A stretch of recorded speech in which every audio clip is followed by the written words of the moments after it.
الزمالك بيتعادل مع فيوتشر 1-1 بعد ايام من التتويج بلقب الكونفدرالية. قبل ما نخش في الماتش عايز اشكر الناس اللي سألت على فيديو النهائي، لان ما قدرتش اسجل ساعتها لان الماتش والاحتفالات خلصوا عليا، لكن متعوضة باذن الله في فيديو عن التتويج بالكونفدرالية بكل تفاصيلها والظروف اللي عدينا بيها من اول ماتش لاخر ماتش، فاستنوها وان شاء الله تعجبكم. نيجي بقى الماتش النهارده اللي بدأوا جوميز بعواد، عمر المسلوسي، حسام، نداي، دونجا وشحاته وعبد الله، ناصر وزيزو وصادم الجزيري.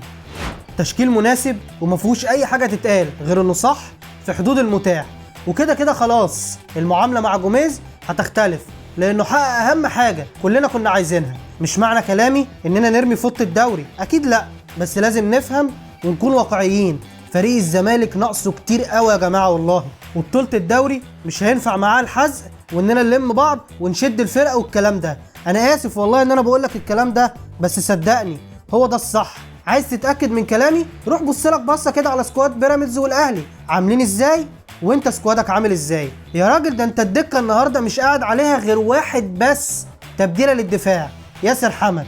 مفيش بديل للمدافعين ولا بديل لفتوح ولا لعمر جابر، مفيش بديل لزيزو ومفيش وينج غير زيزو اصلا، ده غير طقم الحلل اللي بنقول عليه مجازا انهم مهاجمين وبتاع. شوف كميه النواقص اللي عندك، ده غير ان معظم اللي موجود على الله اصلا، فمفيش لوم على جوميز. خلاص الراجل جاب الكونفدراليه وحط ايده على كل الفرقه وفهمها، فاستمراره شيء حتمي. احنا مش هنهزر، مش كل يومين هنغير مدرب، احنا سيبكم من شغل المعتوه ده بقى خلاص ونسوه. والراجل كان لسه في لقاء مع مهيب وقال انه محتاج 8 لعيبه الموسم الجديد، يعني عارف وفاهم اللي فيها خلاص، فمش هنجرب تاني. احنا بقول الكلام ده دلوقتي اهو عشان انا متاكد ان في ناس هتبتدي تتكلم وتقول لك يمشي، فيا ريت ما نديش فرصه للناس دي ولا للكلام الفارغ ده. جوميز لازم يكمل الموسم الجاي لو كنا عايزين نشتغل صح ونفكنا من شغل المعتوه وعياله اللي للاسف جزء من الجمهور اتطبع بطبعهم. معلش طولت في النقطه دي، لان والله ما في فرقه كبيره بتكون فريق وعايزه ترجع للبطولات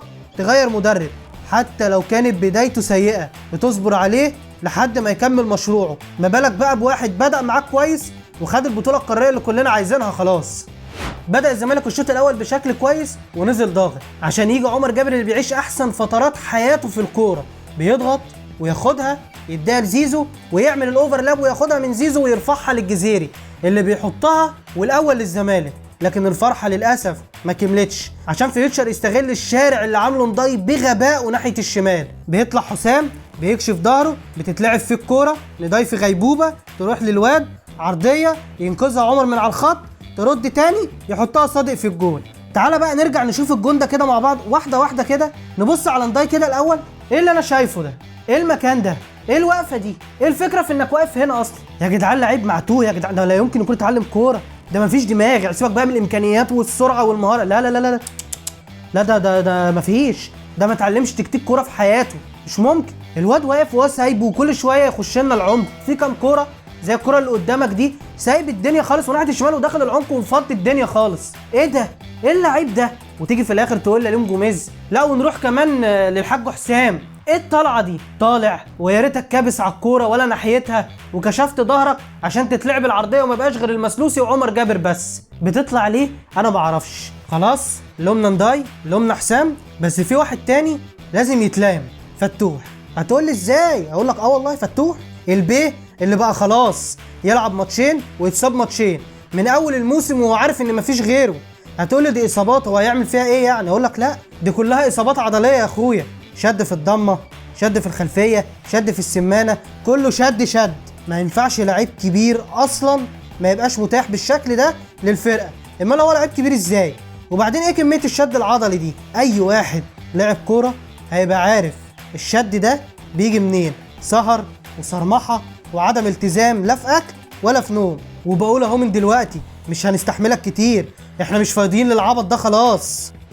نروح بقى ونبدأ مع بعض الشوط الثاني بالتغييره الاعظم في وجهه نظري، ملهاش حل، نزول الزعيم، زعيم الفلاحين مصطفى شلبي. اول ما بينزل على طول زي ما انتم فاهمين وعارفين، زي ما انا قايل لكم، كرشه نفس، ضيق تنفس، خلاص خنقه بقى، الجو حر، وينزل كمان مصطفى شلبي. اول كوره اتبسط له خدها وقعد يجري يجري خلص الملعب وعدى وبيجري انا ما اعرفش هو كان مكمل رايح فين. يسكت بقى ويريد بالله؟ لا ازاي، ده زعيم الفلاحين دائم الابداع. كوره خدها قطم لجوه، يلا بقى اتفضل يلا اي حاجه ورينا، انفحتها خرجها بره الجبل الاخضر كله. بعديها عبد الله السعيد بيتلايم على واحده يشوطها قنبله تترد من الحارس لناصر ماهر، يلا يا ناصر، قام شايطها بره. الجون كله قدامه، قرر هو بين دماغه كده يتني جسمه عشان يجيبها بعوجه بقى، يركنها بقى في بطن الشبكه في البعيد. يا عم تحطها وخلاص، هنا صك. وانت يا عم جوميز اهو التسديد حلو اهو والله. ممكن نسيب اللعيبه تشوط، ندرب اللعيبه على انها تشوط، نعلم اللعيبه طيب انها تشوط. والله الشوط مهم خصوصا في ماتشات زي دي، ملعب زي الزفت صغير ضيق، طلعت يوسف بيدافع كانه بيدافع عن شرفه. اللعيبه والملعب كله قد كده، ما قدامكش غير حلين، يا مهاره فرديه وده الحمد لله رب العالمين مش موجود، يا اما تسديد، واحنا الحمد لله ما بنعملش الاثنين. ما بنعملش الاولى لان هي مش عندنا كده كده، وما بنعملش الثانيه ليه انا ما اعرفش. يا عم شوت، عبد الله هو لما شاط كان ممكن ناصر يكملها وانها تيجي جون، وزيزو بيشوط، والمسلوسي بيشوط، وشحاته بيشوط، ودونجا بيشوط، البلد كلها بتشوط، ما نشوط احنا كمان. الشوط ده بيخلص ماتشات، يا ريت ناخد بالنا ان احنا لازم بعد كده نركز ونشوط، خصوصا على الفرق اللي بتلعب قصادنا دفاع بالشكل ده. بعدها جوميز بيتدخل بتغييره كمان، بيطلع ناصر ماهر وينزل الحاج أوماجا. طبعا النتيجه لسه 1-1. جوميز بيقرر يتدخل بقى بتغييرات ناريه، تغييرات هي اللي هتغير. زي ما انتوا عارفين سكوادنا جامد قوي معبي مطرشم وعليه شويه لعيبه في الدكه مالهمش حل. اتفرج بقى معايا على التغييرين دول، ناصر منسي والحاج سامسون. شوف التغييرين اللي هينزلوا يغيروا ويقلبوا لك الدنيا. طبعا اللي انا بقوله ده هزار، انا بتريق. يلا عايز تلوم جوميز، فهمت يا ابني احنا فين؟ دكتك وانت متعادل منزل سامسون وناصر منسي وقبليهم اوباما وقبليهم مصطفى شلبي. ده معجزه ان احنا خدنا الكونفدراليه، وهتعرفوا الكلام ده ان شاء الله باذن الله لما الفيديو ينزل. لكن صدقني هو ده اخرنا، فكك بقى بلا دوري بلا مركز مؤهل بلا الكلام ده، مفيش، احنا مش مؤهلين لاي حاجه اصلا. بقول لك بص الدكه منزلين مين، صباح الفل. احنا نراهن على المدرب والكام لعيب اللي انا وانت عارفينهم ان هم ينفعوا لغايه لما ربنا يكرمنا والصيف يجي ونجيب اللعيبه اللي ينفع تلبس التيشيرت وينفع تنافس وتجيب للزمالك البطولات اللي انا وانت عايزينها. لكن دلوقتي هو ده اخرنا. طبعا الماتش بيخلص تعادل 1-1، نتيجة ما كناش نتمناها ولا في الوقت ده. واحد مبسوط وقاعد رايق وكسبانين الكونفدرالية والدنيا تمام، فما كانش لها لازمة يعني ان هي تيجي تعادل زي ده. بس بينه وبينكم الواحد برضو يعني متضايق دلوقتي شوية، لكن برضو مبسوط. احنا خدنا الاهم وخدنا البطولة الافضل اللي ترجعنا ماديا وفنيا في بداية تكوين جيل احنا محتاجينه. فبقول للناس تهدى وتهدى على الراجل وتهدى على الادارة، لانه والله العظيم هي دي القماشة المتاحة دلوقتي، ومش هنملك ان احنا نغيرها غير لما يجي الصيف.